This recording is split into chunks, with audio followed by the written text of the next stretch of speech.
성령이 너희 안에 거하신 것을 알지 못하냐고 말씀하는 것입니다. 이러므로 이제 예수를 믿고 죽고 장사님 받고 함께 부활한 우리들에게는 예수께서 여러분과 내 속에 직접 들어와 계시므로 이제 바울 선생이 말한 것처럼 내가 산 것이 아니요 내 안에 그리스도께서 사신 것이라고 우리는 말할 수 있는 것입니다.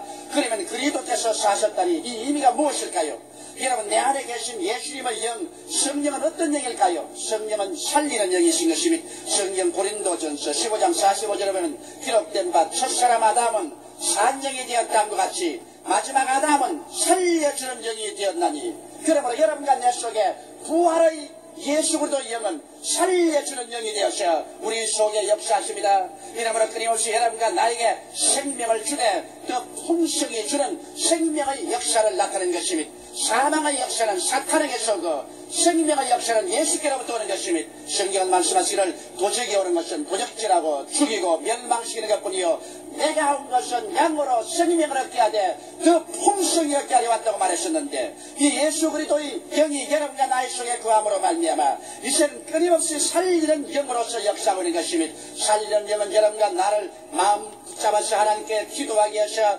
풍성한 성령의 충만함을 얻게 하여 주시고, 살리는 영은 여러분과 나의 마음을 부여잡아서 그리고서 하나님께 찬송하게 만들어 주시고, 하나님 살리는 영은 여러분과 나에게 말씀을 먹고 묵상함으로 말미암아 말씀에 있는 하나님의 은혜를 받아서 믿음 속에 성장하게 해주시옵시고, 또 살리는 영인 성령은 여러분과 나를 통하여 끊임없이 그리스도를 증거하게 해주시며, 이 성령 계시는 또 여러분과 나를 통하여 이웃을 사랑할 수 있는 그러한 운동력을 마음속에 일으켜 주시는 것입니다. 미움 대신에 사랑을, 불안 대신에 평안을, 절망 대신에 소망을, 죽음 대신에 생명을 끊임없이 살리는 운동을 여러분 전개해 주는 것입니다. 이렇기 때문에 이제 바울이 말한 것처럼 내가 산 것은 내가 아니요 내 안에 그리스도께서 살아계시므로 그리스도의 영은 살리는 영이라는 것을 알아야 되는 것입니다. 이러므로 여러분과 내가 어떤 관계에 있든지 여러분 살리는 역사가 일어날 때 그것은 그리스도의 영의 역사요, 죽이는 일이 일어나면 이것은 사탄의 역사인 것입니다.